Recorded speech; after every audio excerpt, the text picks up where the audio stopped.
أعوذ بالله من الشيطان الرجيم. بسم الله الرحمن الرحيم.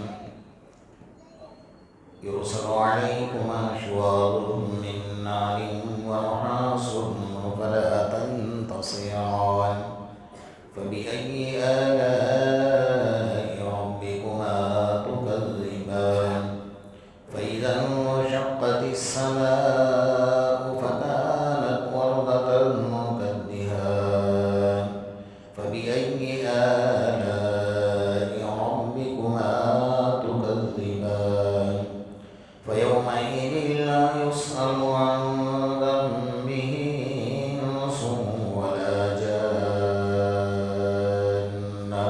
فبأي آلاء ربكما تكذبان يعرف المجرمون بسيماهم فيؤخذ بالنواصي والأقدام فبأي آلاء ربكما تكذبان هذه جهنم التي يكذب بها المجرمون يطوفون بينها وبين حميم آن فبأي آلاء ربكما تكذبان صدق الله مولانا العظيم.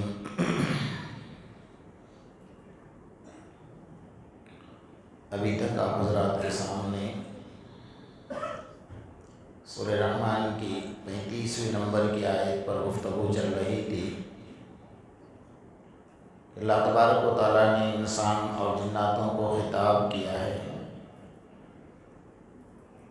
متنبہ کیا ہے، آگاہ کیا ہے، ایک طریقے سے وارننگ دی ہے کہ تم میدان محشر سے بھاگ کر دکھاؤ اگر بھاگ سکتے ہو تو. اس وقت تمہارے اوپر آگ کے شعلے برسائے جائیں گے اور دھویں میں لپیٹ لیا جائے گا. اس وقت تمہاری کوئی مدد نہیں کرے گا. فلا تنتصران.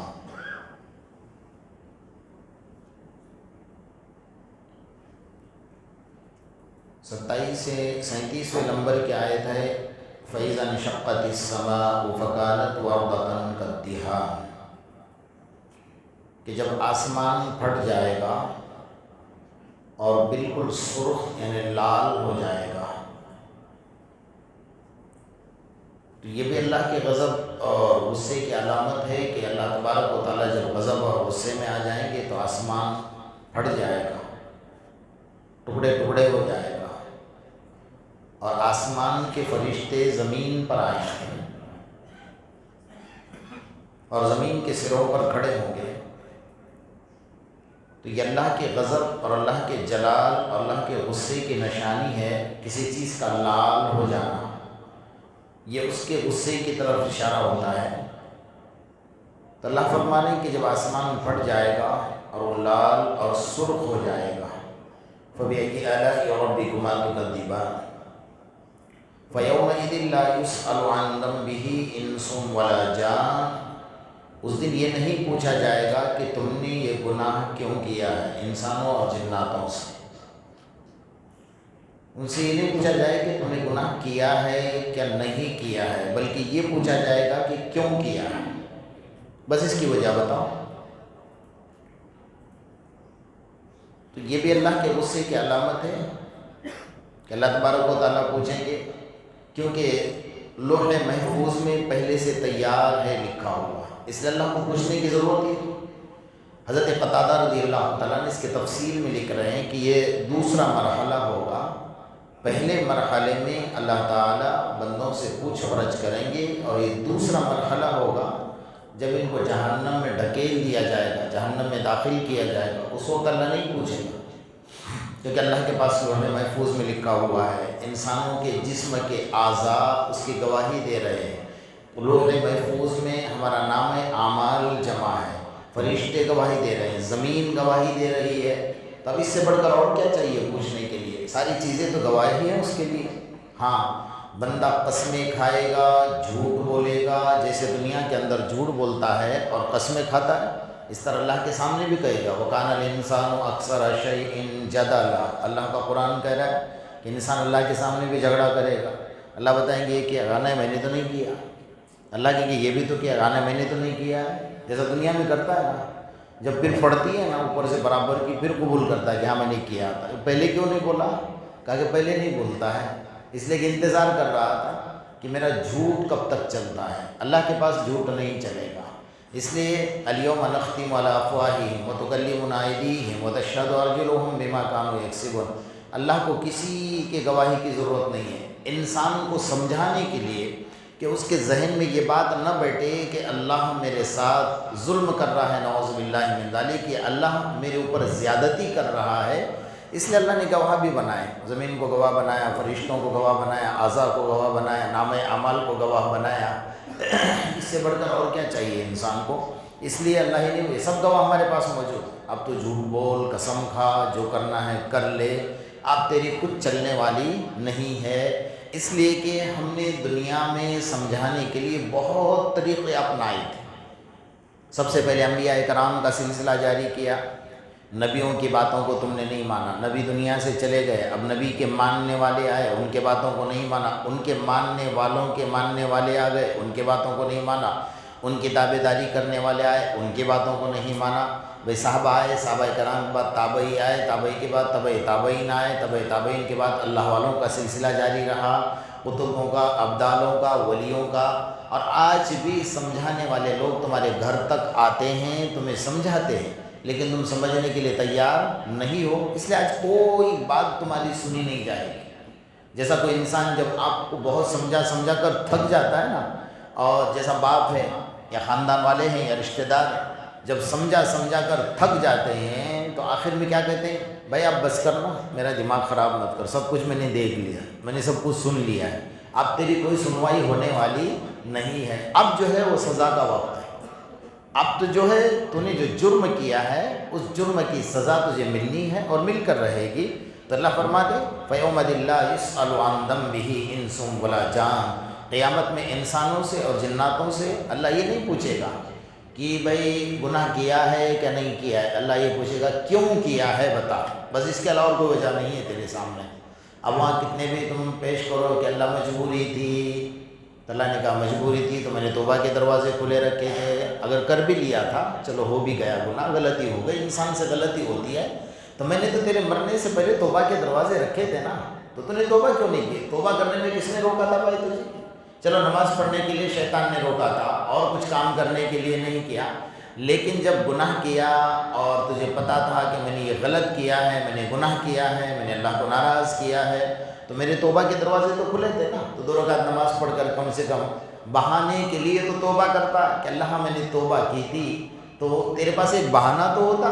کہ بھئی ہاں میں نے توبہ کی تھی، اب تو نے قبول نہیں کیا، اللہ تیرے مرضی کی بات ہے، اللہ کو کوئی مجبور تو نہیں کر سکتا ہے نا۔ تو بہرحال اللہ یہ نہیں پوچھے گا کہ بھئی گناہ کیا ہے کہ نہیں کیا، اللہ بس یہ پوچھے گا کیوں کیا ہے، بس یہ بتا۔ یہ دوسرا مرحلہ ہے جو میدان محشر کا، یہ دوسرا مرحلہ بڑا خطرناک مرحلہ ہے۔ آگے کی آیت اس سے زیادہ خطرناک ہے، اللہ تعالیٰ کیا فرما رہے ہیں؟ یعرف المجرمون بسیماہم فیؤخذ بالنواصی والاقدام۔ اللہ ہماری اور قیامت تک آنے والے نسلوں کی حفاظت فرمائے۔ فرمایا کہ مجرم لوگ چہرے سے پہچانے جائیں گے، یعرف المجرمون بسیماہم، ان کے پیشانی سے پہچانے جائیں گے، جیسا نماز پڑھنے والے کے پیشانی پر سجدے کے آثار ہوتے ہیں۔ سیماہم فی وجوہہم من اثر السجود، یہ صحابہ کرام کی نشانی اللہ نے قرآن میں بیان فرمایا، ان کے چہروں کے دیکھو، ان کے چہروں پر سجدوں کے آثار ہوں گے، ان کے پیشانی پر سجدوں کے آثار ہوں گے، اور قیامت کے میدان میں جن جن اعضاء سے اس نے وضو کیا ہے، جیسے پاؤں میں وضو میں دھویا ہے، ہاتھوں کو وضو میں دھویا ہے، چہرہ وضو میں دھویا ہے، مسح کیا ہے، یہ سارے اعضاء چمکنے لگیں گے، جیسا روشنی چمکتی ہے نا ایسا چمکنے لگیں گے کہ بندہ وضو والا ہے۔ فرشتوں کو کوئی بورڈ لگانے کی ضرورت نہیں کہ بھئی اس کے سینے پر بورڈ لٹکا ہوگا یہ مجرم ہے، نہیں، فرمایا فرشتے اس کے چہرے کو دیکھ کر سمجھیں گے کہ یہ مجرم ہے۔ اور بعض روایتوں میں آتا ہے کہ اس کے پیشانی پر لکھا ہوا ہوگا، اس نے جو جو گناہ دنیا میں کیا ہے وہ اس کے پیشانی پر لکھا ہوگا۔ یہ تو آقا نامدار محمد رسول اللہ صلی اللہ علیہ وسلم کا صدقہ ہے کہ آپ کی وجہ سے اس امت کے گناہ گار کے پیشانی پہ لکھا نہیں جاتا، ورنہ پہلے امتوں میں یہ ہوتا تھا کہ وہ جب رات میں گناہ کرتے تھے نا اور صبح گھر سے باہر نکلتے تھے تو ان کے پیشانی پہ لکھا ہوتا تھا، اگر شراب پی ہے تو یہ شرابی ہے، زنا کیا ہے تو یہ زانی ہے، اس کے پیشانی پر لکھا ہوتا تھا۔ تو آدمی سمجھ جاتے یہ اللہ کے رسول صلی اللہ علیہ وسلم کا صدقہ ہے کہ آپ کے دعاؤں کے برکت سے اللہ نے دنیا میں ذلت سے بھی ہمیں بچا لیا ہے۔ ہم اللہ سے یہ دعا کریں کہ اللہ جیسے تو نے دنیا میں ہمیں ذلت سے بچایا ہے ویسا آخرت میں بھی ذلت اور رسوائی سے ہماری حفاظت فرما لے۔ تو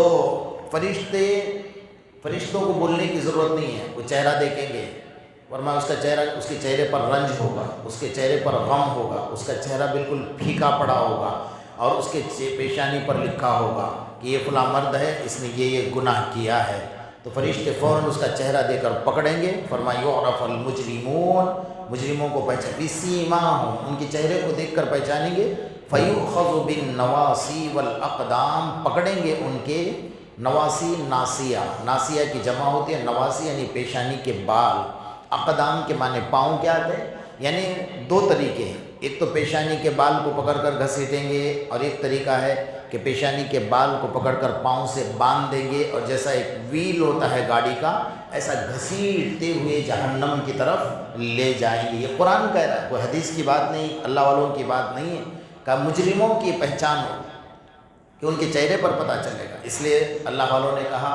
کہ بھائی دنیا میں بار بار وضو کیا کرو اور باوضو رہا کرو تاکہ قیامت کے میدان میں یہ نور کام آ جائے، یہ چہرہ کام آ جائے، سجدے کیا کرو تاکہ تمہارے پیشانی پر سجدے کے آثار نظر آئے۔ تو قیامت کے وجہ سے آقا نامدار محمد رسول اللہ صلی اللہ علیہ وسلم نے فرمایا نعم المرء بلال والمؤذنون اطول الناس اعناقا یوم القیامہ، کہ میرے بلال کی گردن سب سے اونچی ہوگی، سب سے اونچی ہوگی قیامت کے میدان میں، والمؤذنون اطول الناس اعناقا، اور تمام مؤذن جتنے بھی دنیا میں مؤذن ہیں وہ سب کے سب میرے بلال کے پیچھے پیچھے چلیں گے، بلال ان کا سردار ہوگا، ان کی بھی گردنیں اونچی ہوں گی جیسے بلال کی گردن، لیکن بلال کی سب سے اونچی گردن ہوگی۔ یہ پہچان ہوگی کہ انہوں نے آواز اللہ کے نام کی بلند کی تھی، اس لیے اللہ تعالیٰ نے ان کی گردنوں کو اونچا رکھا ہوا ہے۔ اور پھر اللہ کے رسول صلی اللہ علیہ وسلم نے فرمایا میرے امت کے لوگ پہچانے جائیں گے قیامت کے میدان میں۔ تو صحابہ کرام نے سوال کیا اللہ کے رسول حضرت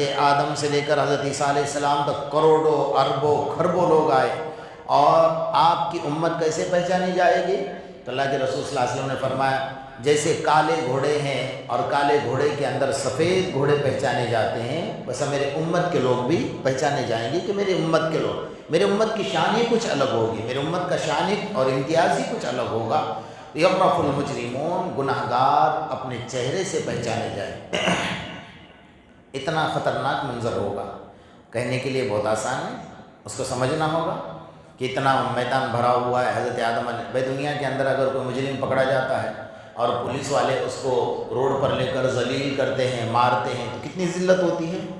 جب یہ تو دنیا ہے نا، یہاں کی ذلت تو کچھ دن کے لیے، مر جائے گا ذلت بھی ختم ہو جائے گی، وہاں کی ذلت ہمیشہ ہمیش کی ذلت ہے۔ وہاں فرشتے کھڑے ہوں گے، جبرائیل کھڑے ہوں گے، آقا نامدار محمد رسول اللہ صلی اللہ علیہ وسلم کھڑے ہوں گے، صحابہ کرام کھڑے ہوں گے، قطب کھڑے ہوں گے، ابدال کھڑے ہوں گے، حضرت خواجہ معین الدین چشتی رحمۃ اللہ علیہ جیسے قطب الاقطاب اور ولی کامل بھی کھڑے ہوں گے، حضرت پیران پیر بھی کھڑے ہوں گے اور حضرت امام غزالی بھی کھڑے ہوں گے، سارے اللہ والے کھڑے ہیں۔ اور اس دن پیشانی کے بال کو فرشتہ پکڑ کر کھینچے گا تو کیا منظر ہوگا اس وقت، کتنا اپنے آپ کو انسان ذلیل سمجھے گا کہ اللہ مجھے یہ ذلت،